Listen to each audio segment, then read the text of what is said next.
আসসালামু আলাইকুম সুপ্রিয় দর্শক, চলে আসলাম আপনাদের মাঝে আরও একটি গুরুত্বপূর্ণ আবহাওয়া আপডেট নিয়ে। বঙ্গোপসাগরের লঘুচাপ ঘনীভূত হতে পারে, জানাবো এ বিষয়ে বিস্তারিত। বিস্তারিত শুরু করার আগে ছোট্ট একটি রিকোয়েস্ট থাকবে, ভিডিওটি যদি আপনি এখন পর্যন্ত লাইক না দিয়ে থাকেন তাহলে অবশ্যই একটি লাইক দেবেন এবং আপনি কোন দেশ বা কোন জেলা থেকে দেখছেন তা কমেন্ট করে জানাবেন।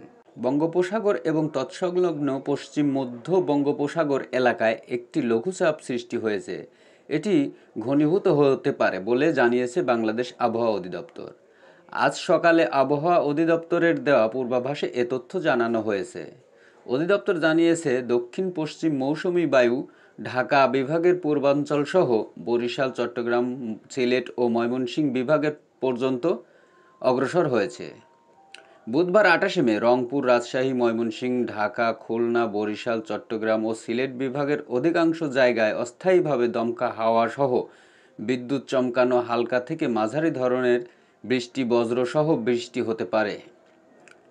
সেই সঙ্গে সারা দেশের কোথাও কোথাও মাঝারি ধরনের ভারী থেকে অতি ভারী বর্ষণ হতে পারে। সারা দেশে দিন এবং রাতের তাপমাত্রা প্রায় অপরিবর্তিত থাকতে পারে।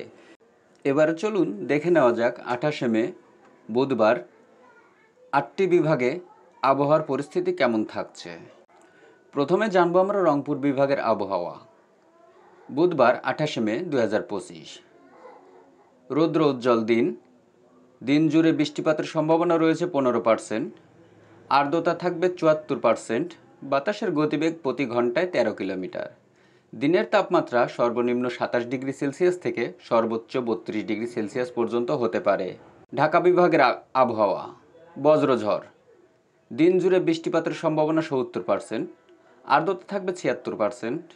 বাতাসের গতিবেগ ঘন্টায় ১৩ কিলোমিটার এবং দিনের তাপমাত্রা সর্বনিম্ন ২৬ ডিগ্রি সেলসিয়াস থেকে সর্বোচ্চ ৩১ ডিগ্রি সেলসিয়াস পর্যন্ত হতে পারে। রাজশাহী বিভাগের আবহাওয়া। বিক্ষিপ্ত বজ্রঝড়। দিন জুড়ে বৃষ্টিপাতের সম্ভাবনা রয়েছে ৩৫%। আর্দ্রতা থাকবে ৭৭%। বাতাসের গতিবেগ ঘন্টায় ১৩ কিলোমিটার।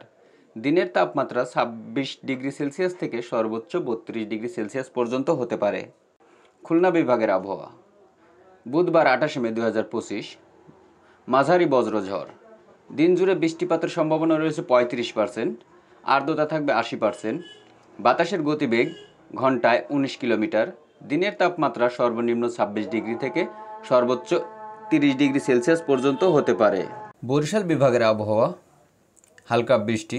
দিন জুড়ে বৃষ্টিপাতের সম্ভাবনা ৭০%। আর্দ্রতা থাকবে ৮৩%। বাতাসের গতিবেগ ঘন্টায় ১৯ কিলোমিটার। দিনের তাপমাত্রা সর্বনিম্ন ২৭ ডিগ্রি সেলসিয়াস থেকে সর্বোচ্চ ২৯ ডিগ্রি সেলসিয়াস পর্যন্ত হতে পারে।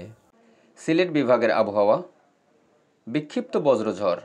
দিন জুড়ে বৃষ্টিপাতের সম্ভাবনা ৮০%, যা অনেকাংশেই বেশি। আর্দ্রতা থাকবে ৭৩%। বাতাসের গতিবেগ ঘন্টায় ১৩ কিলোমিটার। দিনের তাপমাত্রা সর্বনিম্ন ২৭ ডিগ্রি সেলসিয়াস থেকে সর্বোচ্চ ৩৩ ডিগ্রি সেলসিয়াস পর্যন্ত হতে পারে। ময়মনসিংহের আবহাওয়া। বুধবার ২৮ মে ২০২৫, মাঝারি ধরনের বজ্রঝড়। দিন জুড়ে বৃষ্টিপাতের সম্ভাবনা রয়েছে ৭০%। বাতাসের আর্দ্রতা থাকবে ৭৭%। বাতাসের গতিবেগ প্রতি ঘন্টায় ১১ কিলোমিটার এবং দিনের তাপমাত্রা সর্বনিম্ন ২৭ ডিগ্রি সেলসিয়াস থেকে সর্বোচ্চ ৩২ ডিগ্রি সেলসিয়াস পর্যন্ত হতে পারে। চট্টগ্রাম বিভাগের আবহাওয়া। ভারী বৃষ্টির সাথে বজ্রঝড়। দিন জুড়ে বৃষ্টিপাতের সম্ভাবনা রয়েছে ৭৫%। আর্দ্রতা থাকবে ৭৯%। বাতাসের গতিবেগ ঘন্টায় ১৬ কিলোমিটার। দিনের তাপমাত্রা সর্বনিম্ন ২৬ ডিগ্রি সেলসিয়াস থেকে সর্বোচ্চ ৩১ ডিগ্রি সেলসিয়াস পর্যন্ত হতে পারে। সুপ্রিয় দর্শক, এতক্ষণ শুনলেন ৮টি বিভাগের আবহাওয়ার সর্বশেষ আপডেট। ভিডিওটি যদি ভালো লাগে তাহলে অবশ্যই একটি লাইক আশা করব এবং চ্যানেলে নতুন হয়ে থাকলে আমাদের চ্যানেলটি সাবস্ক্রাইব করে আমাদের সঙ্গেই থাকবেন। ইতিমধ্যে যদি আপনি সাবস্ক্রাইব করে থাকেন তাহলে আপনাকে অসংখ্য ধন্যবাদ। দেখা হবে, কথা হবে পরবর্তী কোনো ভিডিওতে। সে পর্যন্ত সবাই ভালো এবং সুস্থ থাকবেন। আল্লাহ হাফেজ।